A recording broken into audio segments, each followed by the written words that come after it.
उसके फंक्शन के बारे में बात करेंगे, वो कैसे काम करता है और उसके अंदर क्या क्या चीज़ें लगी होती हैं उसके बारे में बात करेंगे। फॉर एग्ज़ाम्पल जैसे उसमें टाइमर जो सेट किया जाता है कैसे सेट किया जाता है, और कॉन्टेक्टर जो है कैसे काम करते हैं डेल्टा कनेक्शन में और स्टार कनेक्शन में, उस पर हम आज बात करेंगे। तो चलिए शुरू करते हैं। पहले ये जो है हमारा ऑटोमेटिक स्टार डेल्टा स्टार्टर है, ये उसका ऊपर का टॉप पावर है। टॉप पावर से हम स्टार्ट करेंगे आगे स्टार्टर को स्टडी करने के लिए। सबसे पहले टॉप पावर में आपको क्या क्या कंपोनेंट देखनी है। यहाँ पर आपके साइड में अगर देखा जाएगा तो यहाँ पर रेड जो है स्टॉप पुश बटन है और ग्रीन जो है स्टार्ट है। यहाँ पर दो और कंपोनेंट लगे हुए हैं। यहाँ पर देखेंगे तो यहाँ पे दो ऐसे ग्लास विंडो है, इसे हम वॉच ग्लास कहते हैं। इससे होता क्या है कि अगर ये कवर इस स्टार्टर पे लग जाता है तो आपको स्टार्टर ऑन है या ऑफ है ये देखने के लिए आपको इस वॉच ग्लास से आपको सिंबल नजर आएंगे। इस वॉच ग्लास से आपको दो ही सिंबल नजर आएंगे, एक आएगा 0, एक आएगा माइनस। अब यहाँ देख सकते हैं एक है 0 और एक है माइनस। 0 जब रहता है इसका मतलब ये है कि ये स्टार्टर अभी बंद है, और जब ये प्लंजर ऑन होता है तभी 0 ऊपर शिफ्ट होके यहाँ पर जो माइनस का सिंबल है वो एक्टिव यानी मोटर स्टार्टर ऑन है। तो ये ऑफ और ये ऑन दो सिंबल है, ये इस वॉच ग्लास के अंदर से हमको नजर आएगा। उसके बाद हम जब कवर निकालते हैं, निकालने के साथ साथ इसमें दो सेकंड पार्ट है। यहाँ पर कंपनी जो है अपने एक प्रोविजनल वायरिंग डायग्राम सप्लाई करती है। इस वायरिंग डायग्राम के हिसाब से अगर हमें आगे कुछ मोटर स्टार्टर में कुछ चेंजेस करने पड़ते हैं या कोई वायर जल जाता है, इसकी जो कंट्रोल सर्किट वायरिंग होती है यहाँ पे सप्लाई दिया जाता है, यहाँ से मोटर के लिए सप्लाई लिया जाता है। यानी यहाँ पर इनपुट और यहाँ से आउटपुट हम यहाँ पर, अब ये वायरिंग जो डायग्राम है इसमें हम प्रैक्टिकली देखेंगे। इसको समझने के लिए सबसे पहले जब आप स्टार्टर के सामने खड़े हो जाते हो तो आपके लेफ्ट हैंड साइड में जो पहला मेन कॉन्ट्रैक्टर होगा वो होगा मेन कॉन्ट्रैक्टर। बीच वाला जो रहेगा ये रहेगा आपका डेल्टा कॉन्ट्रैक्टर, और लास्ट में जो बचा रहेगा ये रहेगा आपका स्टार कॉन्ट्रैक्टर। अब तीनों कॉन्ट्रैक्टर में अगर आप सबसे पहले इंपॉर्टेंट अगर एक कॉइल देखें तो यहाँ पर जो है आपका एनवीसी कॉइल है मेन कॉन्ट्रैक्टर में, यहाँ पर भी एनवीसी कॉइल नंबर 2 है डेल्टा कॉन्ट्रैक्टर में, और यहाँ पर भी एनवीसी कॉइल है स्टार कॉन्ट्रैक्टर। अब बिना इसको छुए अगर हम ऑब्जर्वेशन से अगर विजुअली हम पता लगाएंगे कि यहाँ पर स्टार कॉन्ट्रैक्टर कौन सा है, तो यहाँ पर आप देख सकते हैं कि यहाँ पर जो है एक लिंक पट्टी दी गई है। यही लिंक पट्टी से हम आइडेंटिफाई कर लेते हैं कि ये जो कॉन्ट्रैक्टर है ये कॉन्ट्रैक्टर आपका स्टार कॉन्ट्रैक्टर है। यहाँ से हमें मोटर के लिए 3 लीड्स निकालने हैं, और ये 3 लीड जो जाएंगे जितने भी आपके मोटर में U2, V2, W2 ये जो कॉन्टेक्ट्स है, यानी 3 लीड आपके मोटर में जो टर्मिनल तक जाती है U2, V2, W2, यहाँ से U2, V2, W2 आप 3 कलर के वायर निकालेंगे। यहाँ पर अगर देखेंगे तो रेड, येलो, ब्लू ये जो सीक्वेंस है ये हमको कभी चेंज नहीं करना। होता क्या है कि अगर हम इसमें से अगर एक भी सीक्वेंस अगर चेंज कर देंगे तो मोटर का डायरेक्शन जो हो आपका रोटेशन कंपनी में ऐसा लिखा है इस पे, इधर पे हाँ इधर पे, हाँ हाँ इधर पे लिखा भी है। हाँ है ना, इधर पे लिखा है ना, इधर क्या लिखा है, do not disturb existing connections. Exactly. तो ये कॉशन रहता है हमको, इसकी जो ओरिजिनल जो वायरिंग होती है ना इसको डिस्टर्ब नहीं करना। तो वेरी गुड ऑब्जर्वेशन यहाँ पर। उसके बाद यहाँ पर विजुअली हमको इस लिंक पट्टी से हमको आइडेंटिफाई कर सकते हैं कि ये हमारा जो है स्टार कॉन्ट्रैक्टर है।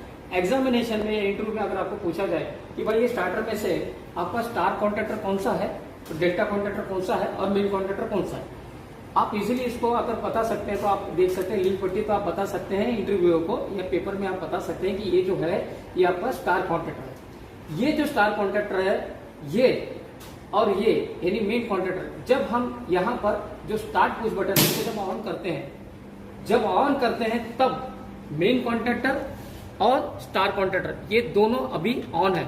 इसका मतलब यहाँ पर जो मोटर के 3 लीड्स जो गई है मोटर के अंदर, उस मोटर के अंदर 3 लीड यानी U2, V2, W2 ये 3 वाइंडिंग के लिए सप्लाई जा रही है। यानी लाइन वोल्टेज पूरा मिलने की वजह से स्टार में कुछ सेकंड के लिए चलता है। सेकंड यानी 0 से 5 सेकंड्स के बीच में यहाँ पर एक टाइमर लगा हुआ है, ये टाइमर सारा कंट्रोलिंग करता है। अब क्या हो गया कि सेकंड सीक्वेंस में ये स्टार्टर तो स्टार कॉन्ट्रैक्टर तो बंद हो गया, लेकिन अब डेल्टा कॉन्ट्रैक्टर ऑन हो गया। यानी घुमा फिरा के अगर देखा जाए तो मोटर के 6 लीड में से केवल 3 ही लीड काम करते हैं, 3 लीड बंद हो जाते हैं। फर्स्ट ऑफ ऑल यहाँ पर आप देखेंगे तो मेन कॉन्टैक्टर और स्टार कॉन्टैक्टर स्टार्ट हुए थे जब हमने स्टार्ट पुश बटन ऑन किया था। अब कुछ सेकंड के बाद में ये ऑफ हो गया है और यहाँ पर डेल्टा कॉन्टैक्टर चल रहा है। अब यहाँ पर डेल्टा कनेक्शन जो है, यहाँ से मोटर के लिए कोई लीड नहीं जाएगी। आपकी जो 3 जो बचे हुए लीड्स हैं वो यहाँ से जाएंगे अब की बार, लेकिन U1, V1 और W1 जाएंगे, यानी 3 लीड आपने यहाँ से निकाल ली। ये भी RYB के सीक्वेंस में रहेंगी और पहले ऑलरेडी आपने RYB के सीक्वेंस में निकाले थे, लेकिन उसके ऊपर मार्किंग की गई थी U2, V2, W2। इस तरह से 3 और 3 कुल मिला के 6 वायर का कनेक्शन हमने पूरा कंप्लीट कर दिया। यहाँ से जो केबल जाएगी ये एंट्री है, जो 6 कोर की केबल होती है, या तो अगर 3-3 कोर के अगर केबल ले, आर्मर्ड केबल जो कि RYB ऐसे मिला के आप अगर आर्मर्ड केबल अगर ले तो वो सीधे मोटर के टर्मिनल्स में जाएंगी और वहां पर टर्मिनल के ऊपर आपको ध्यान से देखना है कि U1, V1, W1, U2, V2, W2 वहां पे आपको आइडेंटिफाई करके वहीं पर आपको लगाना है। इसलिए जब इसमें स्टार्टर में कनेक्शन करते हो तो आप या तो पहले स्टार का कनेक्शन कर लो, यहाँ पर U2, V2, W2 सब 2-2 के जितने भी सीरियल है वो यहाँ पे जोड़ते हैं। उसके बाद U1, V1, W1 यहाँ पे 3 वायर जोड़ते हैं। अब ये तो मोटर की आउटपुट हो गई। अब बचा हमारा लाइन, ये जो दिख रहा है आपको 3 फेज का हमने केबल यहाँ पे जोड़ा। यहाँ पे रेड, येलो और ब्लू होते हैं। फिलहाल हम ट्रेनिंग पर्पज के लिए हमने क्या किया, यहाँ पे रेड, ग्रीन और ब्लैक ऐसे हमने टेम्परेरी सप्लाई केबल यहाँ पे दे करके हमने अब इस मोटर के स्टार्टर को ऑन कर दिया है। अब सवाल यह है कि इसको ऑटोमेटिक स्टार्टर क्यों कहते हैं। उसका कारण ऐसा है कि इस स्टार्टर में बेसिक जो स्टार्टर है जिसे हम DOL स्टार्टर यूनिट कहते हैं, ये यूनिट के साथ में 2 कॉन्टैक्टर और भी लगे हैं।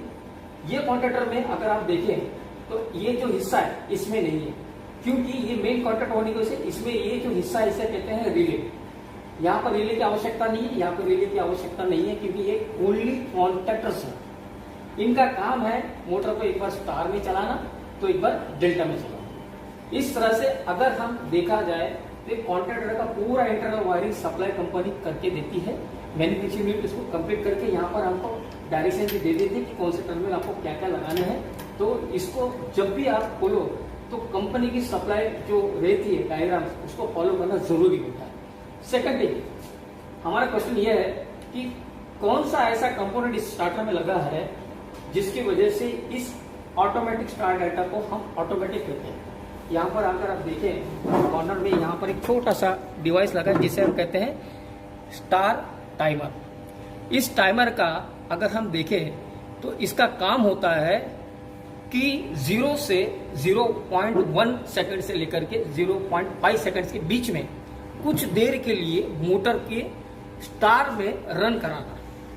अब स्टार में रन कराने का उद्देश्य क्या होता है कि जो हमारी 3 फेज मोटर जो होती है, ये मोटर जब आइडल यानी बंद अवस्था में होती है, इससे हमें स्टार्ट करने के लिए लाइन करंट हमको काफी ज्यादा होने लगता है। इस वजह से मोटर जो है ओनली फॉर स्टार्टिंग पर्पस के लिए कुछ वाइंडिंग का हिस्सा, यानी अगर 6 कॉइल हैं तो 6 में से केवल 3 कॉइल जो होंगे वो स्टार में जुड़ेंगे, यानी उन 3 कॉइल के लास्ट वाले जो एंड है U2, V2, W2 U2, V2, W2 ये चीज, ये जो कनेक्शन है ये स्टार कॉन्टैक्टर की वजह से स्टार में चलेंगे। जैसे ही उसका टाइमिंग 0 से 3 सेकंड तक हो जाता है या 5 सेकंड तक मोटर चलता है, उस वक्त क्या होता है मोटर की जो स्पीड होती है वो 70 से 75% बढ़ जाती है। अब होता क्या है कि ये जो टाइमिंग है, ये टाइमिंग ये टाइमर सेंस करता है और 5 सेकंड होने के बाद ये कट ऑफ कर देता है स्टार को। स्टार को जैसे कट किया तो ये बंद हो जाएगा और डेल्टा चलेगा। सेकंड सीक्वेंस में मेन कॉन्टैक्टर और डेल्टा कॉन्टैक्टर कंटिन्यू चलेंगे जब तक कि मोटर आप यहाँ से बंद नहीं करते। तो इस तरह से इस छोटे से टाइमर की वजह से ये पूरे स्टार्टर यूनिट जो है मैनुअल स्टार डेल्टा न होकर ऑटोमेटिक स्टार डेल्टा स्टार्टर कहा जाता है, जिसमें केवल आपको ऑपरेटर को ऑन करना पड़ता है, ऑन करने पर ही काम करता है। बाकी जो इसकी सेफ्टी फीचर्स हैं वो बिल्कुल DOL के हिसाब से है, यानी ओवरलोड प्रोटेक्शन है। इसमें रिले का यहाँ पे सेटिंग दिया गया है। ये इसलिए सेटिंग दिया जाता है ताकि मोटर का जितना भी एम्पेयर हो उस मोटर की रेटिंग के हिसाब से, अगर मान लीजिए कि अगर मोटर का एम्पेयर अगर 10 है या 8 है तो हम क्या करेंगे, थोड़ा सा 0.5 हमेशा रखते हैं। अब यहाँ पर देखो, यहाँ पर ये जो रिले का स्केल है ये 9 से कितना यहाँ पर लिखा है 14, यानी ये 9 से 14 एम्पियर का रिले है। यानी ये मोटर जो 9 एम्पियर से और 14 एम्पियर के बीच में है, ऐसे मोटर के लिए ये रिले काम करेगा। अगर मान लीजिए कि आपके पास अगर कोई मोटर दूसरा आ जाता है जिसकी जो एम्पियर कैपेसिटी है वो 14 से ऊपर है, 14 से 20 में, तो आपको क्या करना पड़ेगा, केवल इतना ही हिस्सा आपको रिप्लेस करना पड़ेगा, बाकी के सारे कंपोनेंट वही रहेंगे। यानी आपको एक नया रिले परचेस करना पड़ेगा जिसकी कैपेसिटी होगी या रिले स्केल होगा वो 14 से 20 के बीच में रहेगा। अब यहाँ पर हमारे पास अब जो ये रिले लगा है तो ये अब यहाँ पे 9 पे हमने सेट किया। अगर मान लीजिए कि अगर हमारा मोटर जो है 9 एम्पियर ले रहा है तो यहाँ पर जो रेटिंग बताई गई है वो मोटर की हमेशा स्टार्टिंग करंट बताया जाता है। ध्यान रहे, जितने भी मोटर के जो ट्रेड प्लेट होते हैं इनके ऊपर जो भी एम्पियर कैपेसिटी दी जाती है उस मोटर की स्टार्टिंग करंट होती है, लोडिंग करंट नहीं, क्योंकि लोडिंग जो होता है वो बाद में होता है, लेकिन मोटर का स्टार्टिंग करंट इंपॉर्टेंट होता है। तो यहाँ पर हमें अगर देखें कि हमारे पास अगर 9 एम्पियर का मोटर है तो हम क्या करेंगे, किस तरह से रिले सेट करेंगे। यहाँ पे देखो, मैं 9 से थोड़ा सा यहाँ पर सप्लाई बंद करने के बाद देखो यहाँ पर एक छोटा सा बार दिया है, एक छोटा सा ग्रेजुएशन आपको नजर आएगा, 2 लाइन नजर आ रही है। ये 9 है तो ये 10 है, ये 11 है और 12। तो इस तरह से स्केल रीड करेंगे, छोटी छोटी लाइन दिख रही है। ये 9, देखो ये 9 है, ये एक लाइन, ये 2 लाइन है ना, 9 और 12 के बीच में 2 है, तो ये 9, 10, 11, 12। तो मैं क्या करूंगा, अब 10 पे तो नहीं रख सकता, मेरे को खाली 0.5 रखना है, तो मैं क्या करूंगा 9 और इस बार के लाइन के बीच में हल्का सा मैं बीच में दोनों के बीच में रखूंगा, ना पूरे बार पे रखूंगा ना पूरे 9 पे रखूंगा, 0.5 का डिफरेंस करके। इससे क्या होगा कि अगर मेरी मोटर किसी कारण की वजह से अगर ओवरलोड हो जाती है, अगर ओवरलोड हो जाती है या तो फिर अगर वो किसी कारण की वजह से वाइंडिंग शॉर्ट हो जाती है, तो हमारा जो रिले यूनिट है इसमें लगे हुए बायोमेटल स्ट्रिप या जो हमारी ये एलवीसी कॉइल है इसके मैग्नेटिक फील्ड में डिस्टर्बेंस यानी वेरिएशन आ जाएंगे, ये और रिले दोनों ही मोटर को सेफली ऑफ कर देंगे। इससे होगा क्या कि हमारी जो मोटर है जलने से बच जाएगी। तो इस तरह से हम ऑटोमेटिक स्टार्टर की स्टडी कर सकते हैं। लास्ट में मैं इतना ही कहना चाहता हूँ, जब भी आप इंडस्ट्रियल में काम करते हो तो जो मोटर की कवर होगी चाहे जिस भी कंपनी का होगी, तो यहाँ पर आपको सपोर्टिव डायग्राम एक बार आप जरूर पढ़ें, उसके इंस्ट्रक्शन फॉलो करें। इसी इंस्ट्रक्शन के हिसाब से इसमें जो भी दी जाएगी उसको हमेशा ध्यान में रखना है। कोई भी इलेक्ट्रिशियन जो है एक्सपीरियंस के हिसाब से इसकी वायरिंग कर सकता है, लेकिन जब शुरुआती दौर में जब हम as a beginner as a learner हम स्टडी करते हैं उस समय हमको ये इंस्ट्रक्शन समझने पड़ते हैं। और कॉन्फिडेंस करने की जरूरत नहीं है, इसलिए कंपनी ने यहाँ पे क्वेश्चन दिया है, please follow the instruction and do not disturb the existing wiring. इसका सीधा सीधा मतलब होता है कि आपको जो इंस्ट्रक्शन दिया है उसी के हिसाब से आप इसकी वायरिंग करें। तो आज हमने ऑटोमेटिक स्टार डेल्टा स्टार्टर के बारे में सीखा।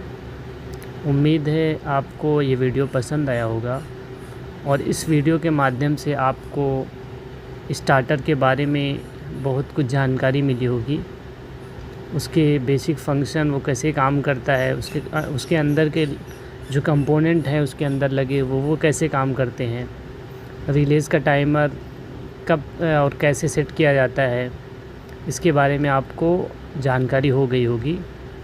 तो लास्ट तक वीडियो देखने के लिए आपका शुक्रिया।